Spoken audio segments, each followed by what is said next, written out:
Good evening, Waterloo. I'm Brian Fantana, and this is what's happening in your world tonight.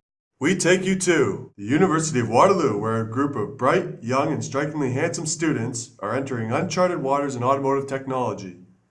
Standing at the Dana Porter Library on campus is the reporter in the field, Wes Mantooth, with the story.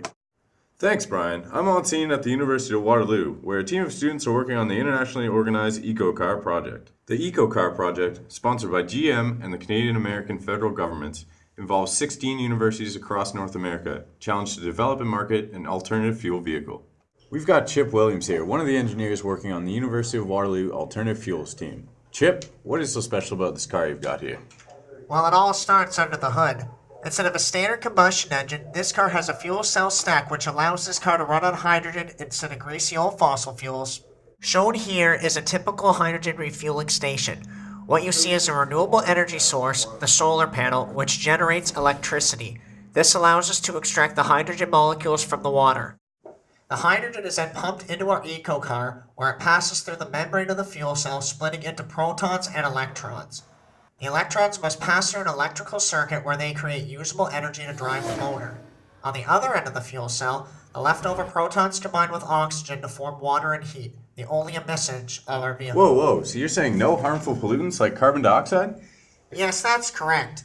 No fossil fuels are burned throughout this process, and therefore we decrease our dependency on oil, promote a renewable fuel, and limit our release of harmful greenhouse gases.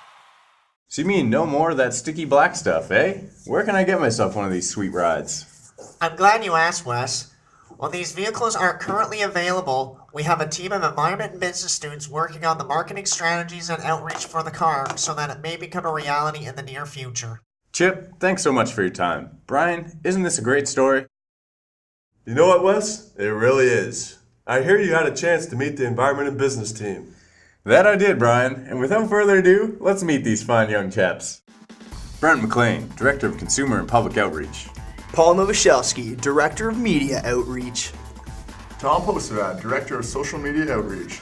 And Daniel Lee, Director of Influencer Outreach. Together, they make up Envert Consulting.